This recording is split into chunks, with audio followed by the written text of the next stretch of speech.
Hi everyone, hope you're all okay today. Obviously, my name's Esther, and welcome to today's live.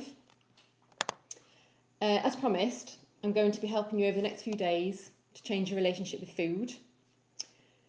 The topic of this live is being overweight has nothing to do with food. Yes, you heard me right. Being overweight has nothing to do with food. So you probably think I'm a bit crazy by saying that, so don't leave me just yet. Bear with me, stay with me. It will all make sense very soon. So, in my experience, developing a better relationship with your body in general and what you put into it starts with breaking what I call the daily trance, which is the root cause of a number of self-destructive habits. So before we get into the detail of what I mean by this, here's a little exercise for you to just give it a try. So what I'd like you to do, if you've got a pen and paper to hand, or if you haven't, use your notebook on your iPhone, perhaps something like that. So what I'd like you to do is note down what you ate yesterday and when and what were you doing at the time. So what did you eat yesterday? When? What time? And what were you doing at the time? So were you sitting in front of TV? Were you at the table? So I'm just going to give you a minute to just have a think about it, jot it down on a piece of paper or put it in your notepad, just have a think.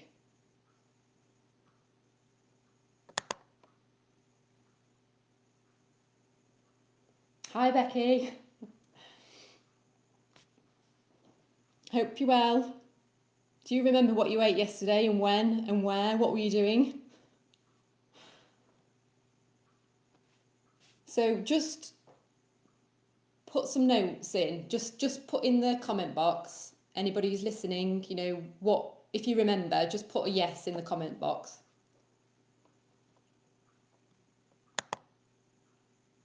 So does anything stand out to you from what you've written down? I'll hazard a few guesses. First of all, it's probably really hard to remember what and the when. And also, I bet half of the instances you've noted involving doing something else you ate. So you were being distracted, perhaps, something like that. So the question is, why is this significant? Well, the first rule when it comes to getting a handle on any habitual activity, including food and drink consumption, is identifying what the habit is and the circumstances that lead to you engaging in it. So once you've done that, you can then become much more mindful of your behaviour. So you can understand what you do and the things that might be triggering you to do it. So it's all about understanding, really, why you do things, what you do and why you do it. That's the first stage, really. So over the years, I've had so many clients visit me for help with all sorts of issues, and food and struggling to lose weight has been consistently the top of the list. I think this is because being bigger than they should be has such a major impact on people's lives, from their self-confidence and self-image, right through to their health and ability to enjoy the things that make life worth living. So, without exception, such problems don't usually lie in food at all. They tend to stem from an unhelpful mindset and accompanying rituals, which lead to them eating the wrong things, or too much of the right things, or with too little exercise, and with insufficient awareness of the damage they're doing to their bodies. So what I found is that most clients have tried 2 or 3 traditional diets and seen their weight yo-yo backwards and forwards for years as a consequence, but never achieved lasting success. They've all known far more about dieting than me. And in fact, they're usually experts in it. So Does this sound like you? If that's something that resonates with you, again, just put a yes in the comments box. You probably find that it does resonate with a lot of you, perhaps. So I found myself asking the question, so why are clients still overweight? And I realised that the many fad diets out there actually worked, and those people would without doubt be the shape they wanted to be, and they wouldn't need to come see me. Yet most of them had repeatedly experimented with the latest craze and dropped pounds only to put them back on again. So what's going wrong? You're probably also asking yourself that very question. So just to give you a bit of like an overview, really, as to why this is, just a little bit of information for you first of all. So when we're born, we come complete with an inbuilt survival mechanism, and it's as simple as can be. Our stomach sends a signal to our brain that when we need to eat, we cry, and once we're satisfied, we stop. And we're programmed from the off to take what we need, and our body knows exactly what that is. But as we grow into adults, our brains get more involved and we start to become conditioned by our environment, developing associations with food, good and bad. For example, if our parents give us sweets as a reward or make us feel better, that creates a link in our brain between sugar and comfort. So how many of us have been told as children to clear our plates in order to be rewarded with pudding? It's probably a very common thing. And I'm not saying it's all parents' fault, it's just a part of a complex equation.